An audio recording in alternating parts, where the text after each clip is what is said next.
Porque, assim, na história, existe alguma motivação para toda essa perseguição do povo judeu ao longo da história da humanidade, cara?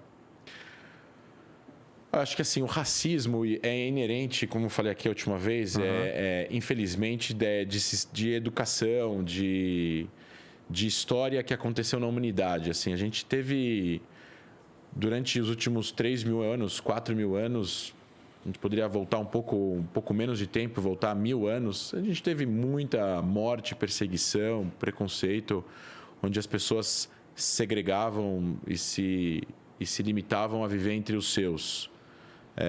Os judeus, como eles depois da diáspora, né, os judeus saem da terra de Israel, vão para vários lugares.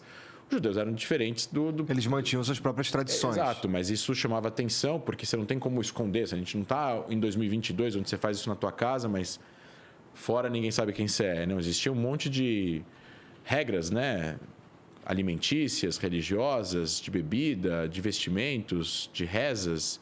E naquela época as pessoas eram mais religiosas que hoje em dia, então você misturava as pessoas e as pessoas viam que as pessoas eram diferentes. Não só isso, tem uma questão, acho que Amos Oz, que é um escritor israelense, ele fala das palavras, que os judeus têm uma questão com as palavras. Eu acho que, como tem a primeira comunhão judaica, que é o fato de você fazer aquela reza com 13 anos, que é o bar mitzvah, você precisa saber ler a Torá, a Bíblia. Então, você ia lá, o teu pai, o teu tio ia lá com você, o teu irmão mais velho, quando você era pequeno, te ensinava as letras, te ensinava a ler. Só que a gente está falando de uma época que ninguém sabia ler e escrever, né? Porque há 500 anos atrás, antes, em 1400 e alguma coisa, teve a Revolução da Prensa, né? Que começou a fazer jornal e tal, não sei o quê. Então, a galera começou a saber ler e escrever. Isso é uma das coisas que revolucionou a Europa e fez a Europa sair da Idade Média para a Idade Moderna, Iluminismo e tudo mais. Mas, agora, enquanto a gente estava na Idade Média, a Europa se matando em guerras, onde só a nobreza e a realeza sabia ler e escrever ou tinha recursos, você tinha algumas comunidades, entre elas a comunidade judaica, os judeus que moravam nessas regiões, que sabiam ler e escrever, ou sabiam ler pelo menos. Então isso talvez destoava. Isso é uma teoria minha, né? Tá. Isso destoava não para bem nem para mal, mas destoava uma diferença. Né? Tá. Nem bom e nem ruim. Ele é diferente. Esse cara que sabe ler, que esquisito. Mais ou menos isso. Entendi. E isso acabava trazendo, não sei, preconceito. Então, os judeus, como eu falei aqui, eles eram o rabino Jonathan Sacks, que já faleceu, que era rabino-chefe da Inglaterra. Ele falava, os judeus eram odiados por causa da sua religião. Ao longo da Idade Média, falavam que os judeus traziam a peste, os judeus, enfim, inventavam, traziam doenças, tinha coisa relacionadas às bruxas também numa época e tudo mais. Depois a gente está falando de uma idade, de uma época de teoria de conspiração. Problemas sociais que acarretavam em fome e problemas políticos, os governos precisavam encontrar um bode expiatório. No fim do século XIX, a Rússia czarista encontrou o bode expiatório nos judeus, e aí teve lá os protocolos do Sábio de Sion, que é um documento extremamente antissemita, onde se cria toda essa imagem de um judeu poderoso, o judeu é dono disso, o judeu é dono daquilo, é tudo mentira.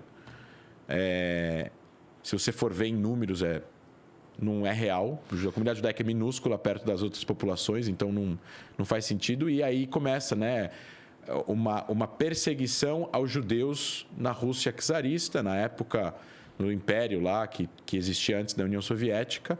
E muitos judeus foram perseguidos e mortos nos pogroms, que é o chamado de perseguição aos judeus naquela região. O meu avô, pai da minha mãe, Saul Elfman, que já faleceu, fugiu da Rússia com os pais, em 1900 e bolinha, para a Argentina por causa disso.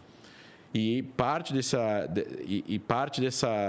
dessas perseguições começam e desse documento começa a influenciar outras regiões, inclusive na Alemanha, com a depressão, com o fim da Primeira Guerra Mundial, com a vergonha que a Alemanha passou e tudo mais. E aí vem os nazistas, que além da perseguição às minorias, tinham uma questão racial com os judeus. Então, o nazismo não é uma opinião política, é uma opinião genocida. O nazista, ele faz parte da ideia do nazismo O nazista... Destruir outras... Matar outras pessoas, exatamente. Não é uma ideia, não é um conceito econômico, um conceito... Para ele existir, ele precisa matar. Matar. Não prender, matar. Eliminar. Não, eu morreria provavelmente também, né? Todos nós. Nessa sala, provavelmente todo mundo. Então, assim, é uma...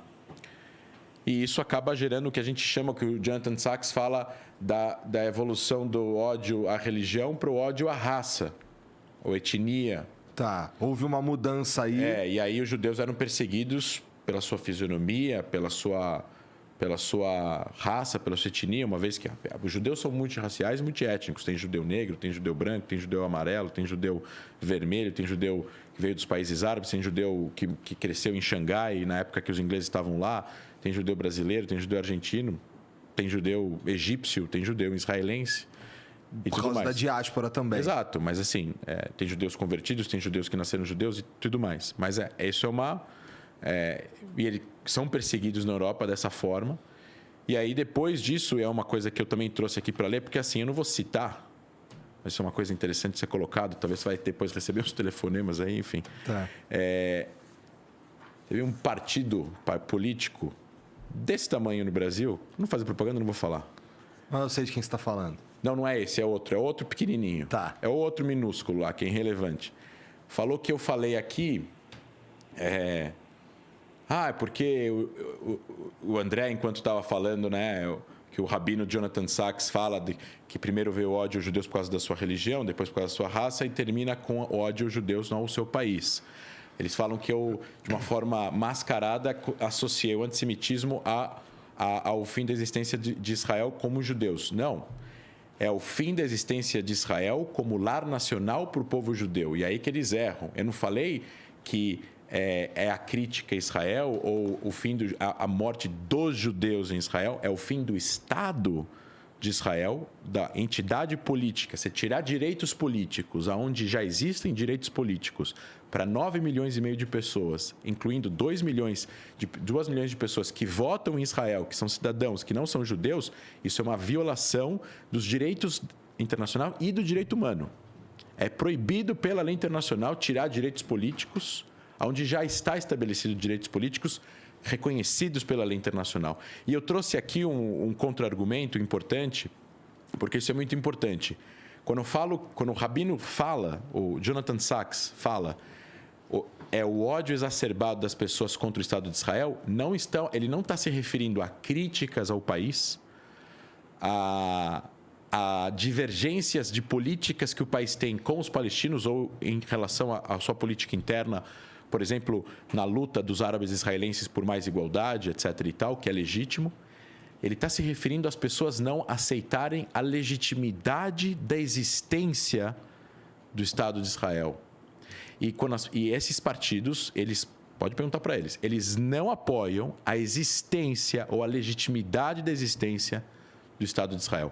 O formato que eles encontram é o fim do Estado de Israel e um Estado único, binacional, para as populações israelenses ou judias e árabes naquela região. O que seria o fim da entidade política soberana do Estado de Israel e seria o fim também das aspirações políticas dos palestinos por um Estado palestino árabe naquela região. Ou seja, é o fim dos direitos políticos de ambas as populações. E juntar uma população que brigou por 150 anos no mesmo lugar. Uma boa ideia. Não, isso nunca deu certo em nenhum lugar. E a gente poderia até falar sobre os Valões e os Flamengos na Bélgica, que há 300, 250 anos não dão um tiro um contra o outro, mas eles não se gostam.